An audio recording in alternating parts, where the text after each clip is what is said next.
wars, it has always been necessary to dispose of an enemy army before being able to destroy, occupy, or dictate terms to the enemy nation. In World War I, no fighting was done on enemy soil. This time it was different. While the principles of war remained unchanged, the use of new weapons revised the concept of war. This time, Germany was faced with a weapon that leaped over battle lines and frontiers and smashed at the ultimate enemy, the German workman who equipped and fed the German soldier. This time, the enemy nation was physically destroyed before its defending army was defeated. World War II witnessed the emergence of a third dimension in warfare, in which the air became a primary theater of operation in addition to the land and the sea.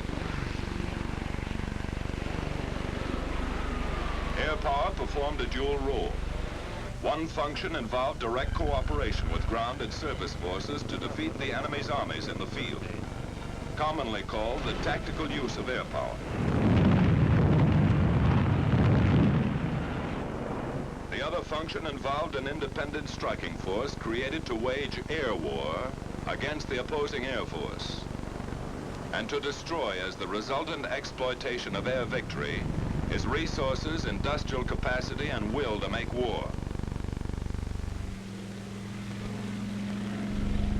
17 August 1942, strategic air power was born. At 1526 hours, the first daylight mission from a base in England was launched.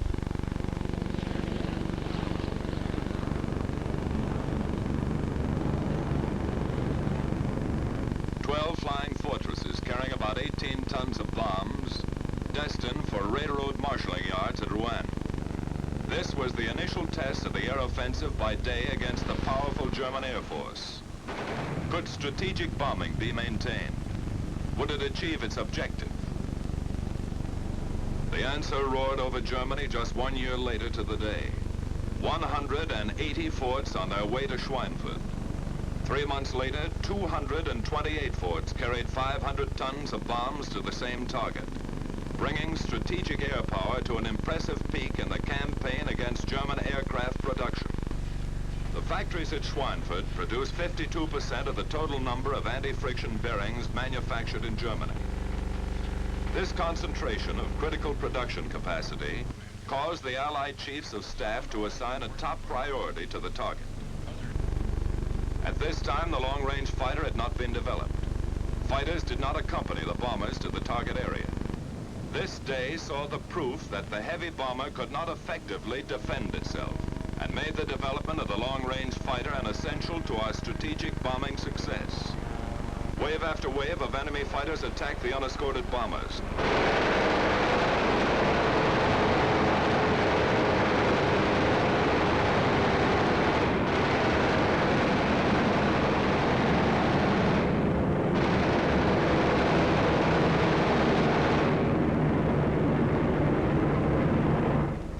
Target was intense, but good visibility enabled the forts to make an accurate run, and all 500 tons were dropped in the target area.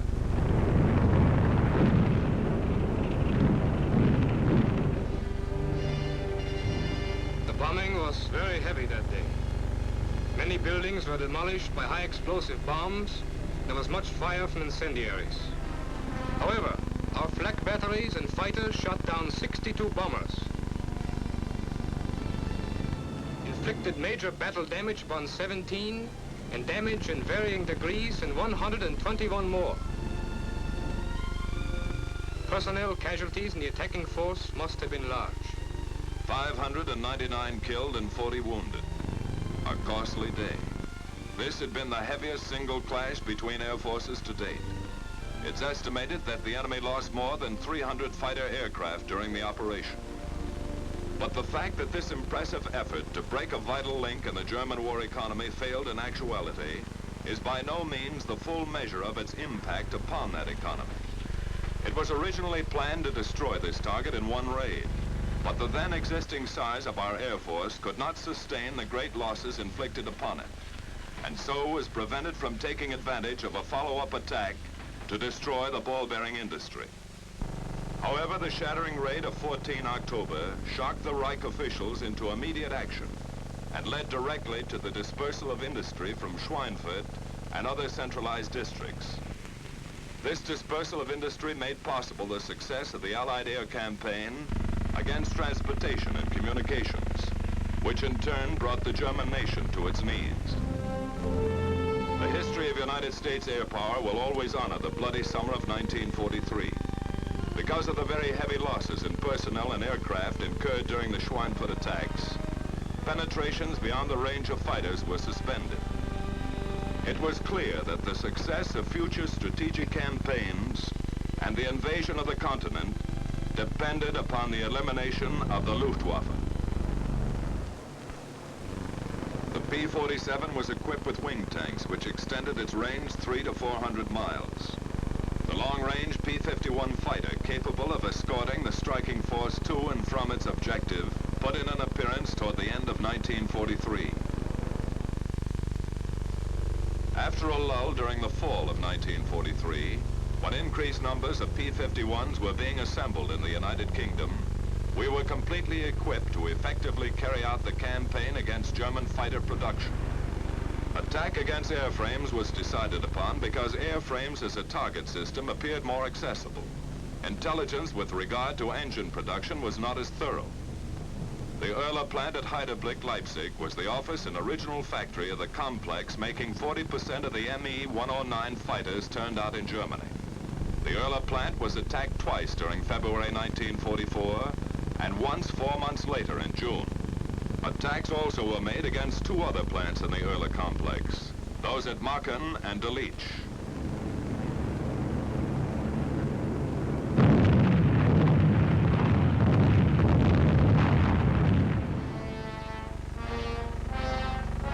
After the February raids, 65% of the factory floor space at Heidelberg was destroyed. Many completed aircraft and a considerable amount of components were lost at this time.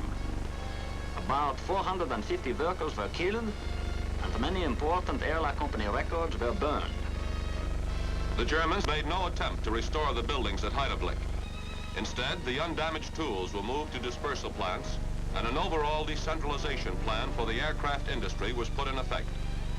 The 27 main fighter factories were dispersed into 760 smaller plants. During the spring of 1944, about half of the planned dispersal was accomplished with only minor disturbance to production. But Erler and other fighter companies were now compelled to rely upon rail and truck transportation to implement smooth operation of production.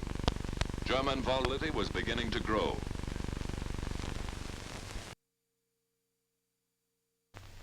At the end of March 1944, when final plans for the Allied invasion of Europe were being drawn up, about 30% of the total petroleum available to Germany came from the refineries at Ploesti in Romania.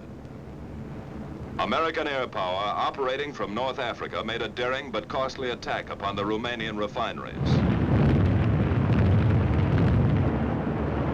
8 months later, this attack was followed up by a systematic campaign of destruction from Italian bases, carried on over a period of 5 months, and reduced production at Ploesti to 7% of its normal capacity.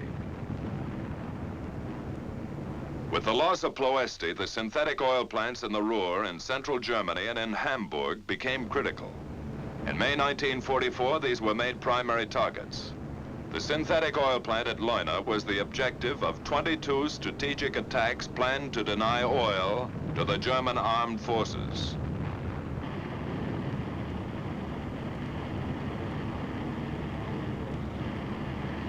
During the whole period between the first attack on 12 May 1944 and the last attack on 4 April 1945, the average daily production of the plant was only 9 or 10% of normal. However, by planning top priority in manpower and equipment, plants that had been knocked out completely were brought back into production in relatively few weeks, thus necessitating renewed attacks. All during the heavy bombing raids, a rapid rate of recuperation was achieved, and in general, repeated air attacks rather than the severity of any single raid gradually resulted in the almost complete breakdown of German oil production. The military consequences of the oil attacks were immediate. The shortage of available fuel necessitated a severe cut in daily sorties by the Luftwaffe, and gasoline allocations for the Army decreased steadily. The enemy has succeeded in increasing our losses of aviation gasoline up to 90%. Those were the words of Reichsminister Speer, Tsar of all German production, in a letter to Hitler dated 30 June 1944. Von Rundstedt, too, admitted that lack of fuel was a major factor in the defeat of Nazi armies in the December Ardennes offensive. In effect, the oil campaign proved to be the most immediately catastrophic for all German hopes. The home front sent us more bombers and fighters, and more well-trained pilots, and our fleets grew mightier by the month. But the enemy first-line operational strength, maintained and increased numerically, was thrown into the breach in a desperate effort to stem the air offensive.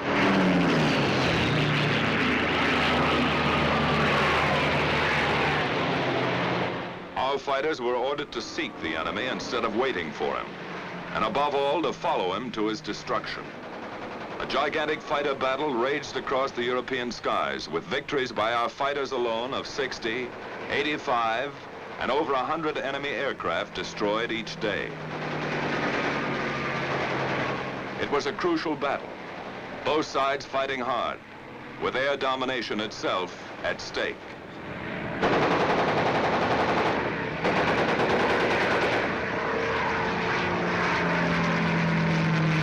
This time it was decisive.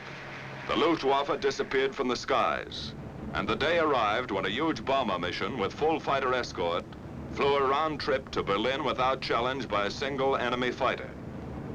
Fighters returning from unchallenged escort missions were ordered to seek targets of opportunity. Since the enemy did not come up to fight, down they went to blast his planes and burn them in his airdromes. It was the most savage and devastating fighter attack on record, and the wreckage of Nazi aircraft littered the fields of Europe until the German Air Force was broken forever. Redressed for Invasion Day, the sky looked down on the greatest amphibious operation in the history of modern warfare. After the successful landing on the continent, the Allied Supreme Command decided to use strategic air power against German industrial systems, the loss of which would most rapidly and directly weaken the enemy for the final Allied ground assault. During August, September, and October of 1944, the Allied strategic air forces attacked the majority of motor transport producers in Germany and damaged 9 out of 13 main tank and armored vehicle centers. After the disastrous Ardennes breakthrough and the failure of a German counterattack on the Eastern Front, it was realized that the Nazis would... The earliest directive of the combined British and American chiefs of staff relating to air policy stated that from time to time heavy bomber forces would be diverted from their main strategic objectives if other objectives of political or military importance presented themselves. Before the United States entered the war, Berlin was subjected to many night raids by RAF heavy bombers. These attacks were supplemented by fast British Mosquito raids. Beginning in March 1944, the United States Air Force also sent numerous missions against the targets inside the city limits. The attacks were designed to disrupt the war industries and the transportation system of this most highly industrialized area in Germany outside the Ruhr. It was further intended to harry and disorganize the German High Command. During both February and March 1945, 3 large-scale attacks were made on the German capital. The large rail centers near the governmental area were specific targets. These attacks materially lowered the morale and will to resist of the German people and their leaders.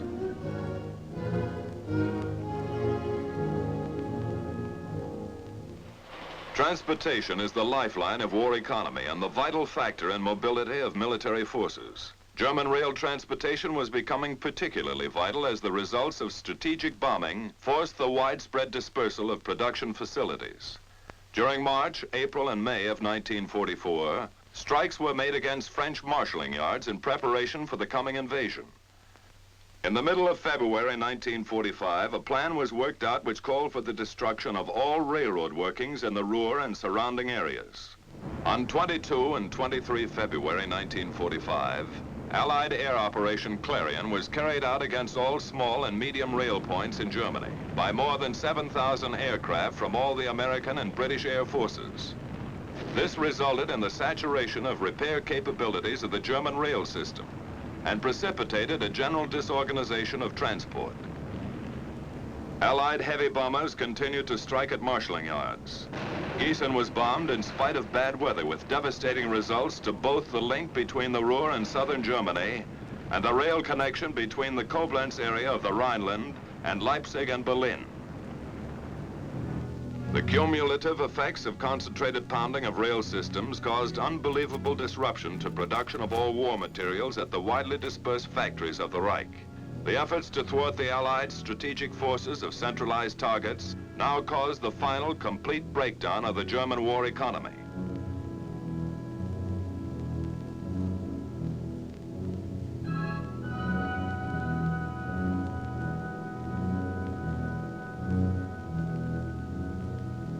Fighters sought targets of opportunity.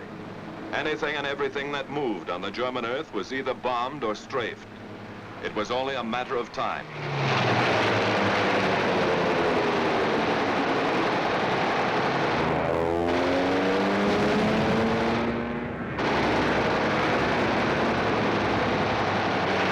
Dr. Sauer, chief of the Spear Production Ministry, has stated, At the moment when the attacks were carried on systematically against the railroads, it was all over.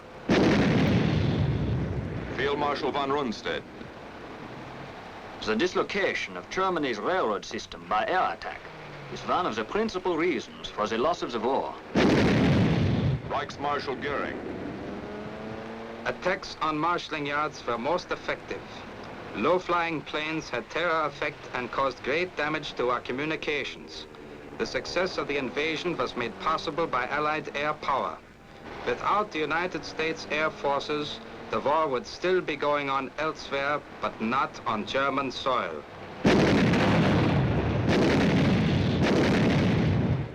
When a final cost analysis is made, it will show that the $27 billion price paid by the United States for the strategic bombing campaign in Europe was only an approximate 11% of our overall war expense up to December 31st, 1944.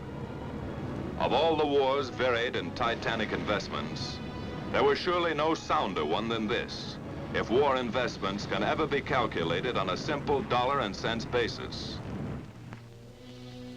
The advance of technological developments resulted in the ultimate in firepower. The atomic age will see the further development of airborne devices beyond the conception of man. Because of the mobility, speed, and potency of weapons to be, air war, the third-dimensional aspect, must be recognized as the primary determinant in attaining a military victory.